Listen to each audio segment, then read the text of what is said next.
Bonjour et bienvenue dans cette capsule vitaminée. Vous voyez pourquoi j'aime le printemps. La vie revient partout. Alléluia. Mais aussi nos amis les bêtes sont de sortie, vous voyez. Ils ont bien mangé comme moi. Moi je fais du vélo, mais eux elles ruminent, n'est-ce pas? Beau troupeau de vaches là, tranquille.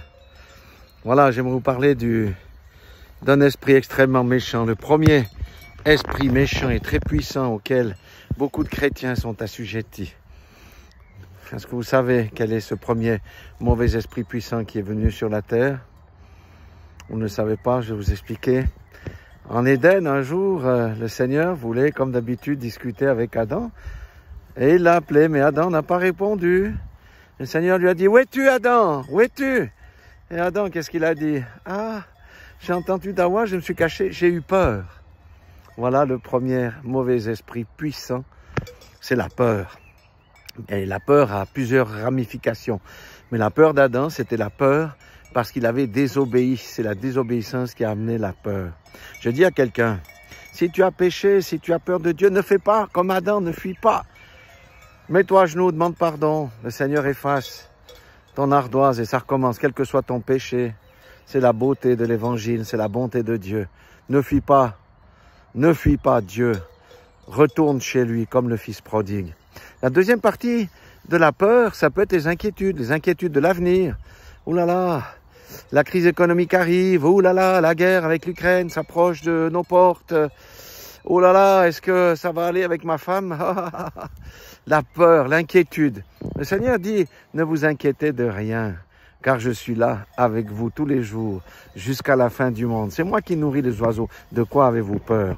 Donc les inquiétudes, on ne peut pas ajouter un jour à sa vie à cause des inquiétudes. Au contraire, on perd des jours grâce à elles, à cause d'elles plutôt. La troisième des choses par rapport à la peur, c'est la crainte. La crainte, ça c'est au niveau personnel, la crainte d'être rejeté, la crainte d'être moqué, la crainte d'échouer là où les autres réussissent. Alors que le Seigneur a fait de nous des super-héros, bien plus forts que les bandes dessinées et ce qu'on peut voir sur Netflix, parce que nous pouvons lier les démons, chasser les démons, guérir les malades et même ressusciter les morts. Ah, cessons d'avoir peur, mon frère, ma sœur. Une autre chose aussi qui est très mauvaise, c'est la frayeur. Oh, j'ai eu une grande frayeur. Est-ce que vous savez que les démons entrent lorsque quelqu'un a une grande frayeur? Ils profitent d'un état de faiblesse parce que le diable est un lâche. Si quelqu'un est tombé dans le coma, il a bonne chance de récolter quelque chose qu'il ne voulait pas parce qu'il profite d'un état de faiblesse. Oh, j'ai eu la peur de ma vie. Et sachez que des gens aussi jouent à se faire peur. Mais ça ouvre des portes. De même que d'aller voir des films d'horreur et de se gaver de ces choses-là, des têtes coupées, des viols et de toutes ces choses toujours plus violentes, ça ouvre la porte à des mauvais esprits. Donc la frayeur est aussi un synonyme de peur qui ouvre la porte. Mais il y en a une qui est encore bien vicieuse et dans laquelle beaucoup de chrétiens se trouvent, c'est l'intimidation. Est-ce que vous savez, réfléchissez, c'est à cause de l'intimidation des géants que les Hébreux ne sont pas entrés dans le pays de Canaan parce qu'ils ont refusé de combattre. Et ils ont passé encore 40 ans dans le désert et tous sont morts à part leurs enfants. Alors je dis à quelqu'un, la peur n'est pas bonne conseillère, faut te débarrasser de la peur.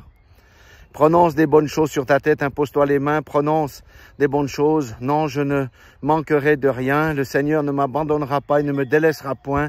Je suis le héros du Seigneur, je ne craindrai rien car le Seigneur est avec moi, c'est le Dieu des impossibilités. Renonce à la peur, tu connais laquelle elle est chez toi, renonce à la peur, chasse-la dans le nom puissant de Jésus-Christ de Nazareth et entre dans la paix parce que la paix ne s'achète pas, elle se reçoit. Et la paix peut se recevoir uniquement lorsqu'on a chassé la peur. Soyez tous bénis dans le nom puissant de Jésus-Christ de Nazareth. Le Seigneur va vous aider, comme il m'aide aussi à bannir la crainte, à bannir la peur de ma vie pour que j'entre dans son héritage. Soyez tous bénis dans le nom puissant de Jésus-Christ de Nazareth. Amen.